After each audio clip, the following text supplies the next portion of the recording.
Hello and welcome to today's 5-Minute Friday.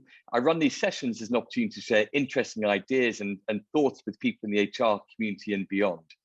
And I am delighted to be joined today by Andy Lever, who is the operating partner at Notion Capital. For those of you who don't know Notion Capital, they're one of the most successful, sort of fast-growing tech B2B SaaS VCs based out of the UK. And before joining, Andy led Workday and Successfactors in Europe, and so knows a huge amount about the HR tech space.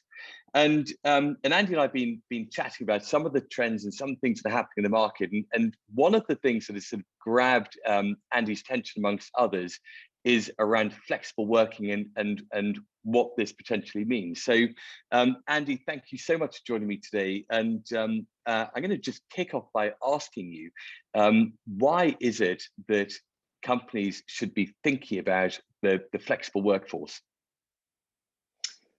Chris, pleasure to be here, first of all. Thank you. So thanks for having me on. Nice intro, by the way. So I think now, as we're all returning to the office, particularly here in the UK, employers are starting to think about everybody calls it the new normal. Yeah. So who's coming back, in what capacity, where they're going to be, and what their role will be. And also, I think it's fair to say on the other side of the fence, employees are thinking about that as well now. I think for a lot of people, they're kind of rethinking their relationship with work as well. Now they've spent maybe a year at home.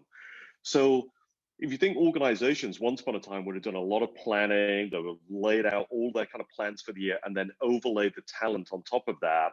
And I think now the rise of the gig economy is such that that mix of labor that makes up those plans is more than ever going towards temp labor, casual labor, gig economy labor, whatever you want to call it.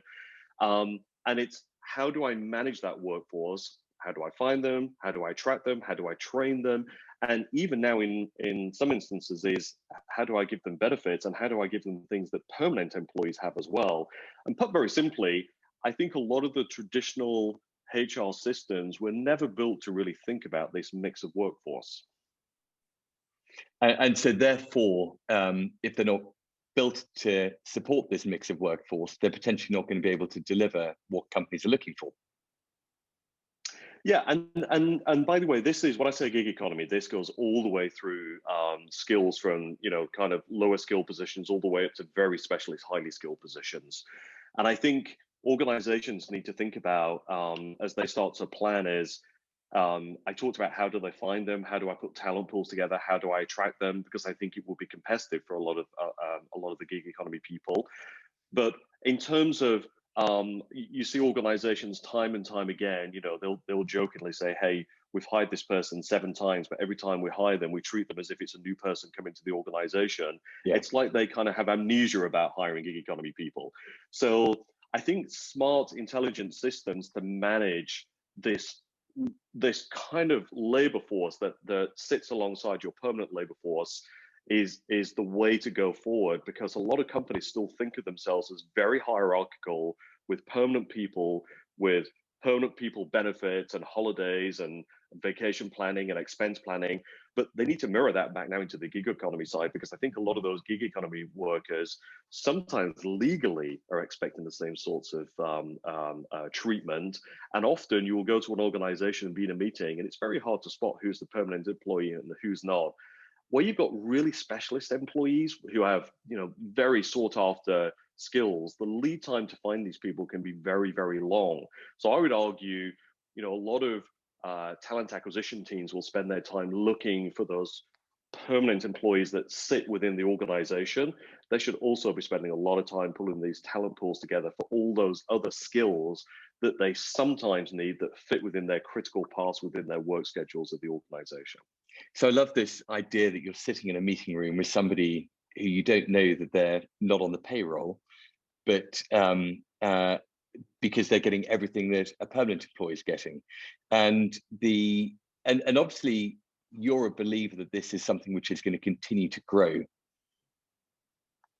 I think it's with us now, yeah. And I think in the early days, people looked at this as a way for large organizations to move people off their balance sheet and effectively become leaner companies. I think there's been a rebalancing of that equation where a lot of employees actually, some of them seek this lifestyle. So the research I've done is there are people who want to run this, some of them plural lifestyle. They want to work for multiple organizations. They don't want to work for one organization. And if some of them can have self-select lifestyles in terms of self-select benefits and self-select support systems in terms of, hey, I'm going to run my own pension, I'm going to run my own healthcare, et cetera, but each of my companies will contribute to that, then great. That's the lifestyle that I want. And by the way, I think the pandemic has made a lot of people reassess their lives. I'm sure there are people now thinking, you know what, I don't want to sit in an office 24/7 anymore. I really, really, really want to take control of my life.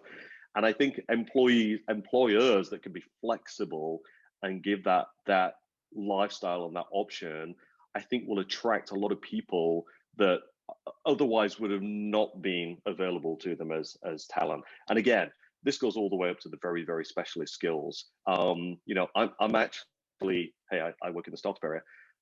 I see contract staff in very senior positions now as trusted people, because I think our view towards them has changed as well. And so effectively those companies who are able to tap into this new workforce are potentially going to get some of the best people. And so therefore their ability to attract, retain, keep this workforce coming back have got a competitive advantage over those organizations that don't set themselves up to be able to do the same thing. Yeah, and they if you think about your core system of record within an organization as we would traditionally know it, this is the blind spot of these systems at the moment, to be able to understand who these people are. So we hear terms in the industry such as CRMs for talent. We've seen that very much as a recognized area. And then developing pools of talent where you have people ready to go should you wish to have those skills. To me as well, if you think about recruiting permanent employees, you have passive candidates and you have active candidates. And if you just go out to market and just go after the active candidates, it's all about timing. Yeah, you've got to find the right person with the right skill at the right time that's ready to make that move. Otherwise, you've got to pay them to make the move. And I think, to me, people who manage in the gig economy for passive workers, i.e. people who are very happy where they are, can get their attention much better because they're ready to do multiple things, not just one thing. They're not making a life changing decision. They're making a decision about who do I want to work with, as well as the other people I'm working with, if they're in this plural lifestyle.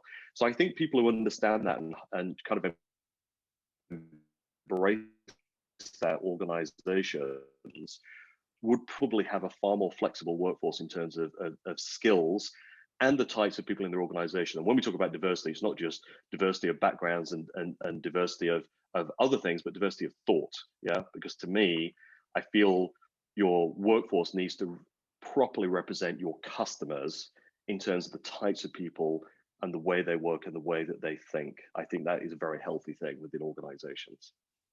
I couldn't agree more. And I go back to this this comment that these companies who can embrace this and not only but not about just embracing it from a system perspective, it's about embracing it as a mentality and a culture throughout the organization is going to have a competitive advantage. And I think it's a really, really interesting sort of ideas that you shared. Thank you so much. And I hope very much that we can sort of discuss other areas that you're interested again in the future.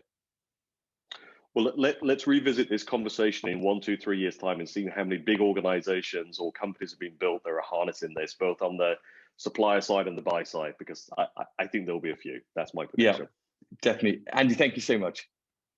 Perfect. Cheers,